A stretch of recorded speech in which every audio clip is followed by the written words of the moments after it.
하나님의 말씀은 마태복음 18장 19절 말씀입니다. 신약성경 29페이지입니다. 이제 하나님의 말씀을 봉독합니다. 봉독하실 때 말씀 속에서 하나님의 음성을 들으시기를 바랍니다. 진실로 다시 너희에게 이르노니 너희 중에 두 사람이 땅에서 합심하여 무엇이든지 구하며 하늘에 계신 내 아버지께서 그들을 위하여 이루게 하시리니라. 아멘. 이 시간 전 복지부 장관님이셨던 김성희 목사님께서 공생이라는 제목으로 말씀을 선포하실 때 말씀 속에서 하나님의 음성을 들으시기를 바랍니다.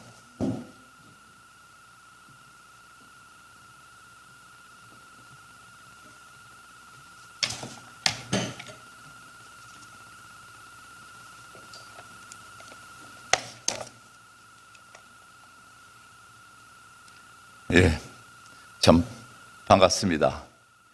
영락교회에서 우리 소기천 목사님께 성경 공부 받던 제가 감히 이 광장교회 단에서 주님의 말씀을 전하게 해주신 하나님께 감사드립니다. 저는 오늘 말씀을 하나의 러브 스토리로부터 시작을 하려고 합니다. 이 이야기는 1930년대로 거슬러 올라갑니다. 1930년대라고 하면은 우리가 한창 일본 치하에 있었을 때의 이야기입니다. 그 당시에 목포에는 거지가 많았습니다. 그래서 그 거지들을 돌보기 위해서 윤치호 전도사님께서 거기서 아이들에게 밥도 주고 같이 잠을 자면서 고아원을 만들었습니다. 고아 사업을 시작한 거죠. 그래서 1930년대 쭉 고아 사업을 하고 있는데 마침 거기에 1919년 우리나라가 독립운동 한 때죠. 그때 이제 일본 사람이 목포 시청에 이제 공무원으로 와요. 그때 7살 된 딸을 데리고 오는데 그 딸을 이제 거기 해서 그때 35년 정도 돼가지고 이 고아원에 와서 봉사활동을 시작합니다. 그러니까는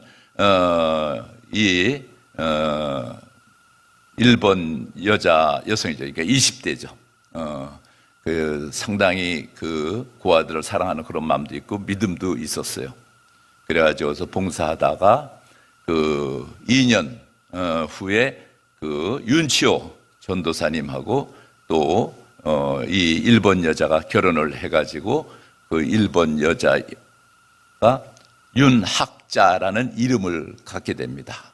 그래서 둘이 고아 사업을 계속해요.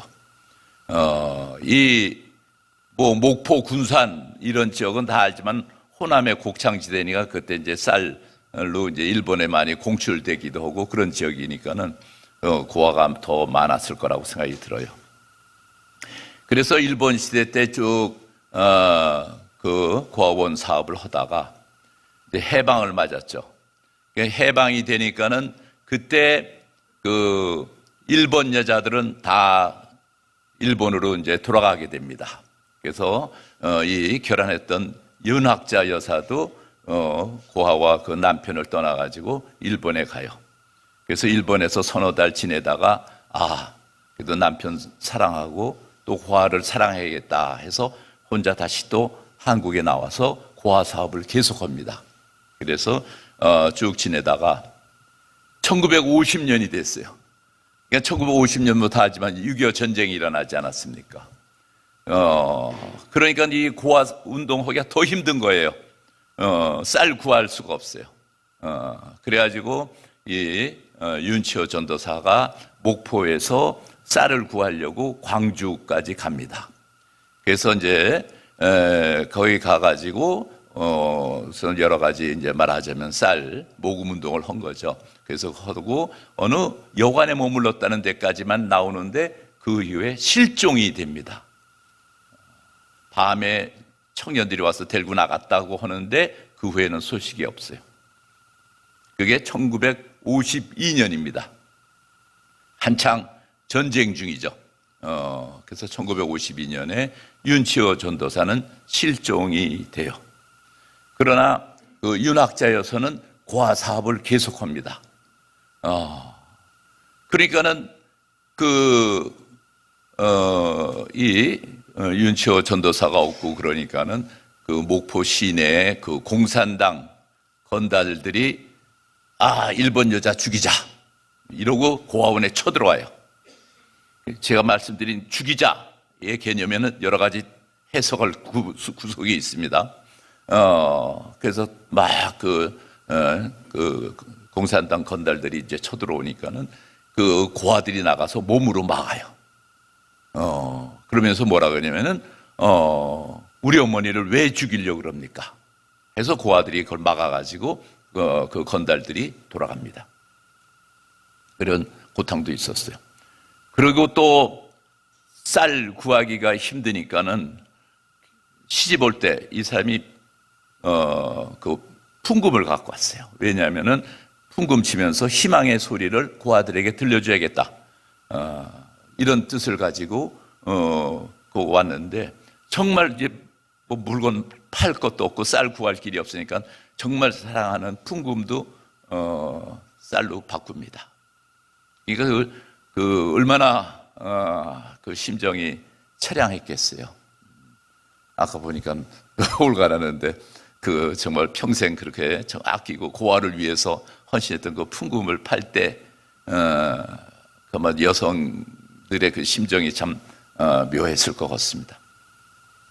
온갖 이런 폭력이나 그 애처롭고 힘든 상황을 겪음에도 불구하고 고아 사업을 계속해요. 그러다가 1968년에 10월 31일 날 돌아가십니다. 그래서 57세까지 계속 그 봉사활동을 하신 거죠. 그런데 이분이 돌아가니까 목포시에서 목포 시민들이 제1회 목포 시민장을 치러줍니다. 생각을 할 수 없는 거예요. 일본으로부터 해방된 지 20여 년밖에 안 된 때예요, 그때는. 상처가 나도 많이 있고 그런데 거기서 목포 시민들이 이 일본 여자를 고아 사업했다고 목포 시민장으로 처리죠. 그 당시에 났던 신문 보도를 보면은 목포 시민이 11만 명이었는데 3만 명이 목포역에 모였다. 그 할 정도로 기사가 됩니다. 상상을 할 수가 없어요. 일본 여자를 위해서 목포 시민이 함께했다. 돌아간 것을 애석하게 생각했다. 이게 1968년도 목포 이야기입니다. 여러분들은 어떤 사회에 살고 싶으십니까? 1968년도 목포에 살고 싶으세요? 아니면 2023년도 서울에서 살고 싶으십니까? 목포에는 윤치호 전도사가 있었고 고아를 사랑한 윤학자 여사가 있었고 거기에는 하나님이 계셨어요. 하나님의 사랑이 있었어요. 근데 지금 2023년도 지금 여기에 하나님이 계십니까? 우리가 그 이후에 68년도부터 지금 하면 50년이 넘어요. 그 사이에 열심히 기도하고 열심히 노력했지만은 하늘나라가 더 가까워졌습니까? 오히려 점점 더 멀어진 거 아닌가 싶어요. 68년도 목포에는 하나님이 계셨어요. 근데 지금 여기에 하나님이 계신지 모르겠어요. 확신하십니까? 대한민국 서울에 하나님이 있다고? 어떤 사회가 하나님의 나라에 더 가까운가? 우리가 회개해야 될 것 같아요. 오죽했으면 가수 나훈아가 세상이 왜 이래? 테스 형한테 물어보자. 이 지경이 되지 않았습니까? 돌아가신 소크라테스한테 가서 왜 세상이 이런가? 이걸 물어보고 싶다는 심정입니다. 지금 우리가 최근에 있던 사건들을 돌이켜 보면은 세월호 사건들도 있었어요. 얼마나 전국이 요동을 쳤습니까? 이태원 참사도 있었어요. 최근에 또 기사화되는 거는 세모녀 사건이라든지 묻지마 폭력 사건이라든지 이런 사건이 일어납니다. 이런 사건이 생길 때마다 그 개인들은 치유를 받았습니까? 상처를 받고 안정이 됐습니까? 그러기보다는 치유받기보다는 정치적으로 왜곡, 해석, 인식되지 않았나 생각해 봐야 될 것 같아요. 왜 세월호 사건에 또 이태원 참사에 대통령이 거기 없었다고 또 대통령은 왜 이태원에 안 가고 교회에 가서 예배 드리냐고 하는 세상 아닙니까 지금. 이게 치유를 위한 대한민국의 국민들의 자세인가 생각을 해봐야 될 거예요. 모든 일이 일어나면 치유보다는 정치적인 사건으로 왜곡 인식되는 현실을 볼 때 과연 여기에 하나님이 계시는가 묻고 싶습니다. 이렇게 된 거는 사회주의 그 악령이 지금 이 사회를 지배하고 있다고 생각됩니다. 악령이 모든 사회를 지배하고 있기 때문에 우리는 산 현실을 바라보는 것이 아니라 왜곡 인식해가지고 그 모든 것을 정치 문제화하는 현상이 지금 곳곳에서 보이고 있어요. 그래서 이러한 악령은 정말 우리 사회를 많이 지금 바꾸고 있습니다. 첫째는 이념으로 하나님을 가리고 있어요. 모든 만물 위에 하나님이 계시잖아요. 하나님의 통치가 되는 게 마땅하잖아요. 그러나 지금 우리 사회를 보면 이념이 있고 그 밑에 하나님이 있어요. 하나님 위에 이념이 있습니다. 우리를 이끄시는 분은 하나님이신데 모든 이념과 제도가 하나님 위에 있어요. 하나님이 그 밑에 있습니다. 대한민국을 누가 이끄냐? 하나님이 이끄는가? 아닙니다. 이념과 제도가 이끌고 있죠. 지금 우리 사회는 하나님을 무시하고 하나님 위에 이념을 두고자 하는 그 악령은 악한 세력이 있습니다. 이 악의 세력을 우리가 어떻게 해결해야 되는가 하는 것이 숙제죠. 그래서 우리 국민들이 하나님을 교회에서 몰아낸 건 아닌가?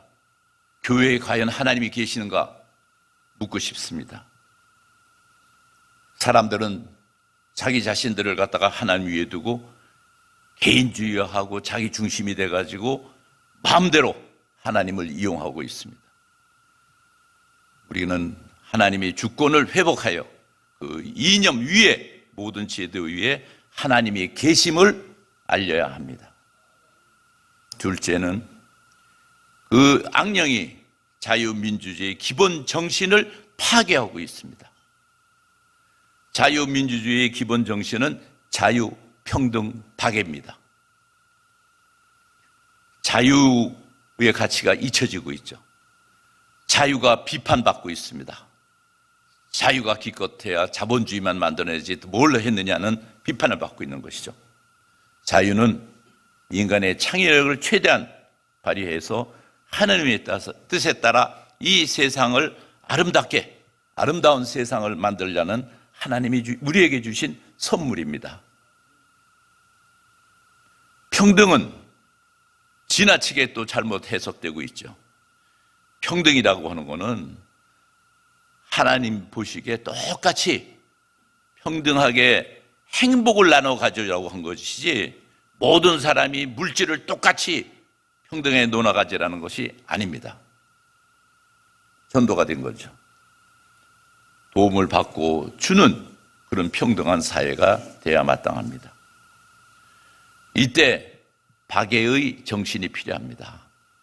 박애라는 것은 물질적으로 자선 행위를 하는 것이 아니라 상대를 인격적으로 존중하고 섬기는 것이 박애입니다. 사랑의 실천이 박애죠. 그러니까는 박애 정신에 있어서는 우리가 가난한 사람들 보고 너는 왜 가난해졌는가? 라고 책임을 묻고 질책할 것이 아니고, 또 마찬가지로 부자들 보고는 너는 왜 부자가 됐는가? 질책해야 되는 것도 아닙니다. 왜 너는 그 재산을 이웃들에게 나눠주지 않는가? 질책해서도 안 됩니다. 정말 재산을 하나님의 뜻에 맞게 올바르게 쓸 수 있도록 우리가 기도하고 기다려주는 인내도 필요합니다.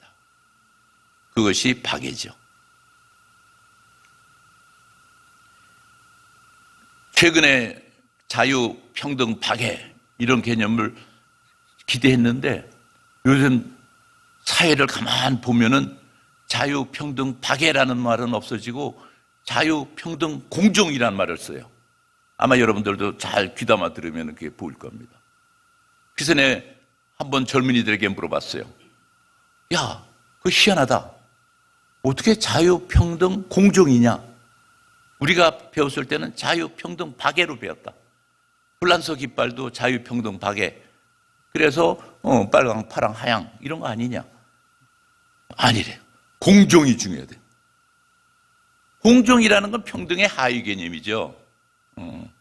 근데 지금 사회를 보면은 그 공정.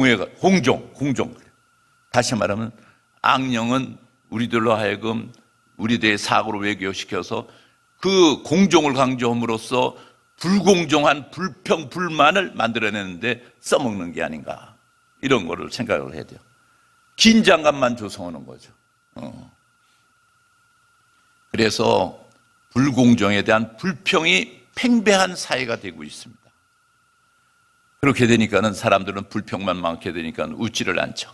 그 다음에 해야 될 말, 못해야 될 말, 이걸 또 언어도 많이 구분하잖아요. 우리가 당신의 종교가 뭡니까? 이런 것도 물어보면 안 된대요. 왜 안 되냐면은, 목사가 당신 종교가 뭡니까? 물어보면 순간 그건 전도다, 이게. 그런 사회예요.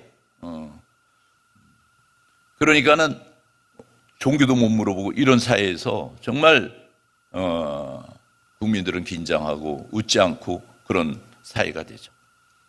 그래서 내가 얼마 전에 그 미국에서 또, 베트남에서 이렇게 선교 활동하고 뭐 이런 분들, 카나다에 있던 분 이렇게 얘기를 들어봤더니 은퇴하신 분들이 한국에 계속 살 거냐, 한국이 살만한 나라냐? 아니라는 거예요. 다들 돌아가겠다는 거예요. 한국은 이미 힘들다는 거죠. 왜 그러냐? 웃지들 않는다는 거예요. 웃음이 없는 사회가 됐어요. 그리고 세 번째로는 그 악령이 생명과 가정을 파괴하고 있습니다. 마가복음 8장 36절에 생명이 천하보다 귀하다. 이런 말씀이 있지 않습니까? 정말 생명이 모든 가치에 우선을 하는 거죠. 그런데 우리가 계속 소기천 목사님이 운동하시는 동성애 문제, 낙태 문제, 성교육 문제, 거기에는 생명을 찾아볼 수가 없어요. 동성애에 생명이 있습니까? 낙태에 생명이 있습니까? 그렇게 요새 횡행하는 성교육에 생명 내용이 있습니까? 없죠. 또 사회에 기본되는 것은 가정이에요. 사회를 구성하는 기본 단위가 가정인데 가정이 다 파괴됐어요. 그래서 1인 가구가 30, 40%가 되고 다 이제는 뿔뿔이 흩어졌잖아요. 그러니까는 이 가정이 없어지니까 생명이 없어져 버린 거예요. 그리고 동성애, 낙태, 성교육 이런 것이 횡행하고 있죠. 젊은 세대들은 생명의 그 존귀함을 잃고 그 불공정, 공정하지 못하다. 이거에 대한 불평, 불만으로 가득 차 있죠. 악령이 지배하는 세대가 지금 우리 세상이 아닌가 싶습니다. 젊은 세대들은 분노와 좌절감만 갖고 있잖아요. 그래서 결혼을 안 하는 거죠. 또 아이도 안 갖잖아요. 또 삶을 포기하잖아요. 결론으로 말하면 미성숙한 아이로 그대로 남아있는 거예요. 나이만 들었지, 50, 60, 70 나이만 들었지, 그게 어른입니까? 가정을 갖고 아이를 낳고 책임을 지고 힘들게 자기 본분의 일을 하는 것이 인간의 성숙한 모습이지, 그냥 자기 좋은 것만 하고 부담 안 지고 책임 안 지려고 하는, 그거는 사회 구성으로서의 성숙한 태도라고 보기는 힘든 거죠. 그래서 정말 이 분열되고 파편화된 세상에서 올바른 삶을 가르쳐야 되겠죠. 그래서 새로운 삶의 정신을 우리 젊은 세대들도 요구하고 있다고 생각이 듭니다. 다시 돌아가서 그 윤치호 윤학자 여사의 그 러브 스토리, 정말 따뜻한 하나님의 사랑 이야기를, 제가 그 아들인 윤기 씨가 있어요. 그 사람들 지금 고아원을 계속하고 있고 또 한일 관계에 이러해서 나중에 그것도 다른 얘기로 길게 하겠지만, 윤치호 선생이 만든 그 고아원 이름이 공생이에요. 그 옛날 1930년대에 공생이라는 고아원을 만든 거예요. 막 그 공생이란 말을 듣고 제가 깜짝 놀랐어요. 그 윤치호 전도사하고 윤학자 여사의 그 러브 스토리도 정말 감동적이지만은, 그 공생이란 이름을 듣고 와, 참 하나님의 어떤 본질을 잘 깨닫고 정말 인상적이었다라는 생각을 하죠. 공생이라는 것은 정말 말 그대로 함께 산다 하는 뜻 아닙니까? 복지를 한마디로 얘기하면 함께 삶이에요. 많은 사람은 복지를 잘 삶이라고 해요. 잘 삶은 뭐예요? 함께 살아야 잘 사는 거지요. 저는 복지는 공생이라고 정의하고 싶습니다. 우리가 함께 잘 사는 세상이 되죠. 지금 이 세상에는 상생이란 말도 있어요. 상생과 공생이 뭐가 다른가? 상생은 너도 나도 다 존재하는 거야. 그냥 개별적으로 존재, 거기에 가치가 있는 거고, 공생이라는 건 우리가 서로 부족하지만 함께 어울려서 부족한 것을 돕고 같이 산다 하는 뜻입니다. 상생이라는 것은 그 속에는 너와 나의 개념이 있지만은, 공생에는 함께의 개념이 있는 거죠. 우리가 정말 부족하고 연약한 존재지만 우리가 함께할 때 거기서 하나님이 함께 하실 것이라고 믿습니다. 그래서 오늘 본문 말씀이었지, 진실로 다시 너희에게 이르노니 너희 중에 두 사람이 땅에서 합심하여 무엇이든지 구하면 하늘에 계신 내 아버지께서 그들을 위하여 이루게 하시리라. 두 사람이 땅에서 간절히 구하면 하나님께서 이루어 주신다고 약속하셨습니다. 그리고 또 20절에 보면은 두세 사람이 내 이름으로 모인 곳에는 나도 그들 중에 있다고 말씀하고 있습니다.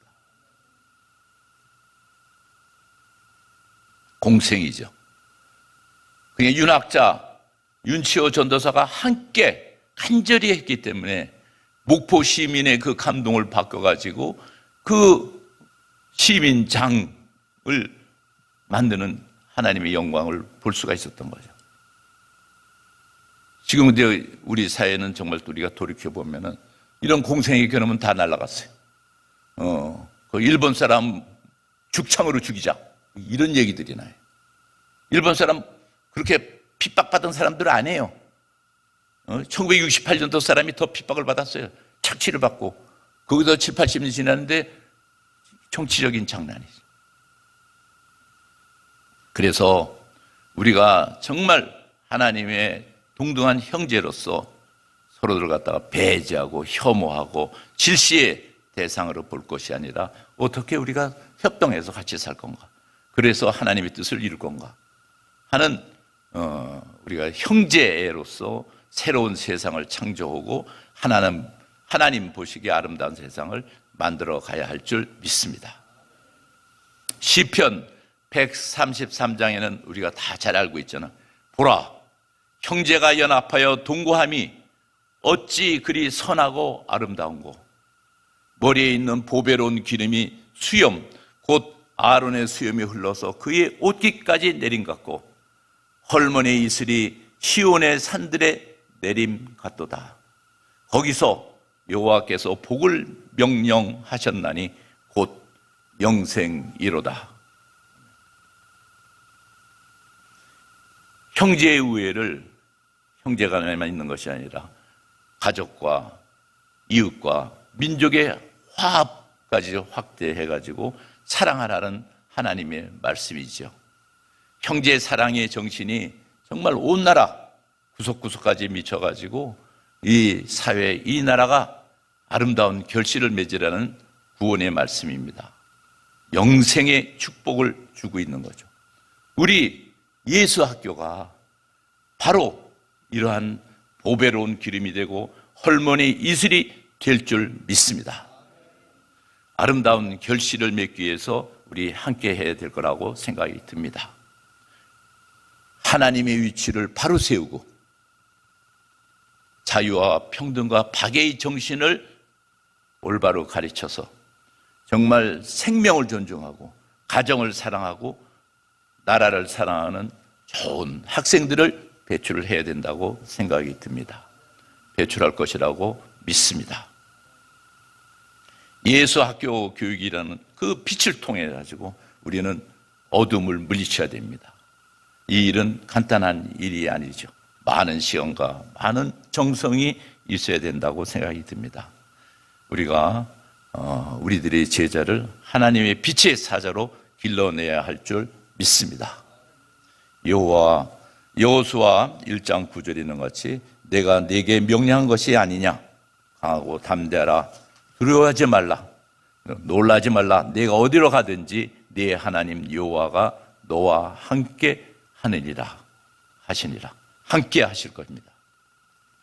우리는 대한민국의 미래와 우리 후손의 행복한 삶을 위해서 생명과 창조의 축복을 누리게 하려고 이 자리에 모였습니다. 예수 학교를 세웠습니다.